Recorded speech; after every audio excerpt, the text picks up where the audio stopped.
Hey drummers, I'm Jim Linsner along with Danusha Beats on video and editing. Welcome to Linear Drumming Bootcamp Part 1. Today we're going to learn how to transform a regular rock groove into a linear groove. What's a linear groove? A linear groove is a groove that just has one drum or cymbal happening at a time, no unisons. Okay, so right hand alone, left hand alone, right foot alone, left foot alone.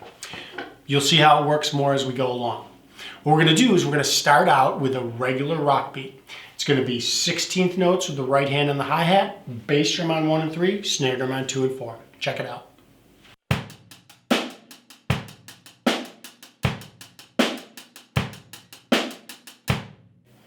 Now, to transform that into a linear groove, we just remove all the hi-hat notes that occur with the bass drum and snare drum. In this case, that's on beats 1, 2, 3, 4. So, slow-mo, it would turn into this. Bass, hat, hat, hat, snare, hat, hat, hat, bass, hat, hat, hat, snare, hat, hat, hat. Here's what that sounds like.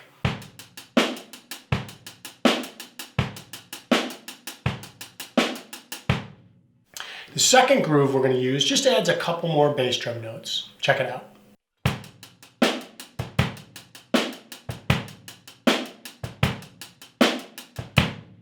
Now, if we play that groove as a linear groove, remember we're going to delete all the hi-hat notes that fall with the bass drum and snare drum. Here it is.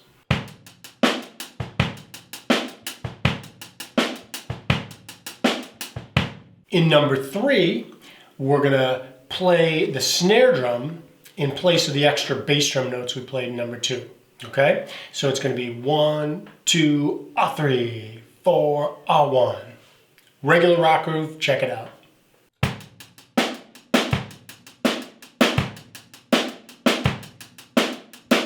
Now let's make it linear. Once again, we're removing all the hi-hat notes that fall with the bass and the snare. You might have to do this real slow at first. It's going to go bass, hat, hat, hat, snare, hat, hat, snare, bass, hat, hat, hat, snare, hat, hat, snare.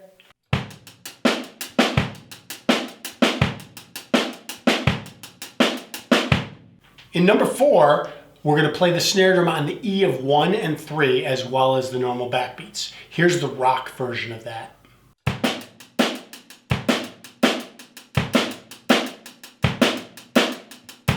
In 4A, again, we're just going to delete the hi-hat notes that fall with the bass and the snare. So it's going to go bass, snare, hat, hat, snare, hat, hat, hat, bass, snare, hat, hat, snare, hat, hat, hat. Check it out.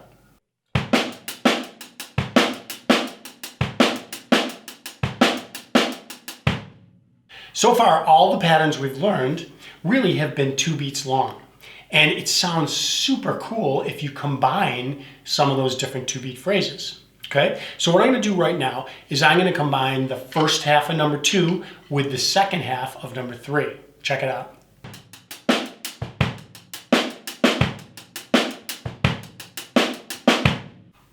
Another really cool combination is if you combine the first half of 2 with the second half of number 4.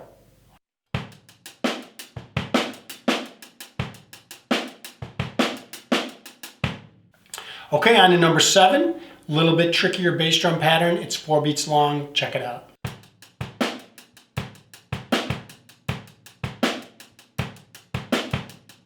Now we're going to take number 7 and we're going to make that into a linear groove by removing all the hi-hat notes that fall with the bass drum and snare drum.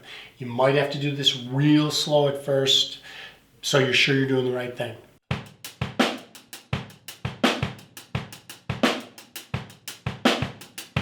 Number 8 has a couple less bass drum notes, but this is a pattern that you play a lot in contemporary music. Check it out.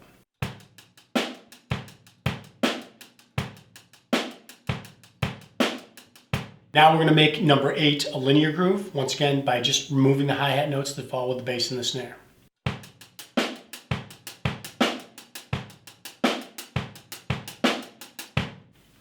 In number 9, we've got an extra snare on the of 2, followed by a couple of bass drum notes on the E and of 3. First we're going to do the rock version of that.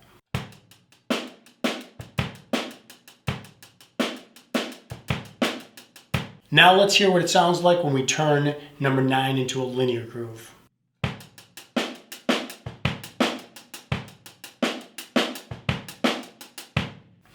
Number 10 just has the snare on 2 and 4, but it's got a lot of bass drum notes. Here's the rock version.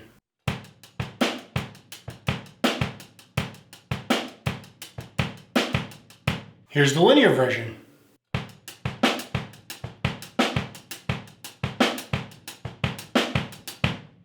Okay, so that was Linear Drumming Bootcamp Part 1. I suggest you play these patterns very slowly at first. Maybe even use a metronome to keep yourself at 60 beats per minute, okay? And once you're feeling comfortable with some of these patterns, put on a recorder and listen to what you sound like, because these are difficult patterns, and sometimes when you're so involved with making it happen, you can't hear small little inconsistencies that are happening. You need to really make the 16th note subdivision super even in order for these to sound great. Okay, so stay tuned for the next few episodes. We're gonna talk about how to move these patterns around the drum set. We're gonna talk about different ways of embellishing them and varying them. And then we're gonna talk about subtle ways of incorporating them into regular rock and funk tunes. All right, I'm Jim Linsner. Thanks for watching. We'll see you next time.